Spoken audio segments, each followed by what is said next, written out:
We're going to talk about 3 simple steps that you may be able to use to convince your family to come on board with low carb or keto. Please understand it has to be their idea. They have to want to do it. It's really difficult to control other people's actions and especially their thoughts. Convincing them and supporting them is really the key to them coming on board and being successful. The first thing you want to do is help them to make the decision.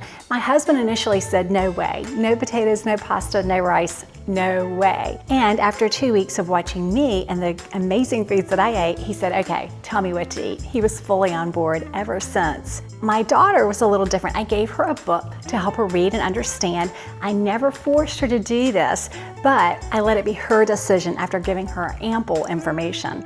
My son was even harder. It took him over 6 years to decide to join us eating low carb or keto. And it was actually at the suggestion of his physician. What I had him do was we spent a couple of days just counting how many carbs he'd eaten for the day. By the end of the 2nd day, he said, Mom, I'm gonna give this a try. He eats a little higher carb than the rest of us, and that's fine because he can fit in the foods that he loves and enjoys. Make sure that they don't feel deprived. Make sure that you can have food that they can enjoy and they have plenty of fat to satiate them, especially in the beginning. For my daughter, it was recreating favorites like a cauliflower mac and cheese, making sure that she had favorite things, especially when she was with friends, like pizza that she loved. My husband, for the first few months, kept asking, are you sure we can eat this? Because we were eating such delicious foods that it wasn't like diet food at all.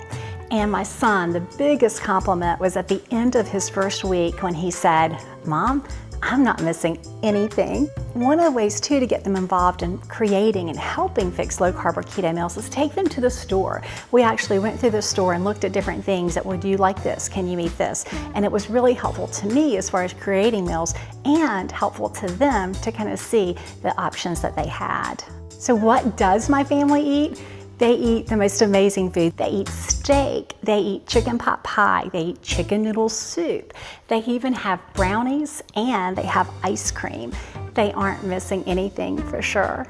If your family decides to join you on low carb or keto, support them with positive feedback.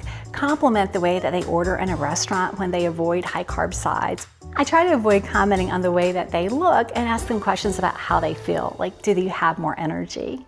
You can find more inspiration of families who are living low carb in our Living Low Carb video series. If you're curious about whether low carb or keto is safe for kids, look at our guide on dietdoctor.com. It gives you some background and it gives you lots of tips for transitioning your family to low carb or keto lifestyle.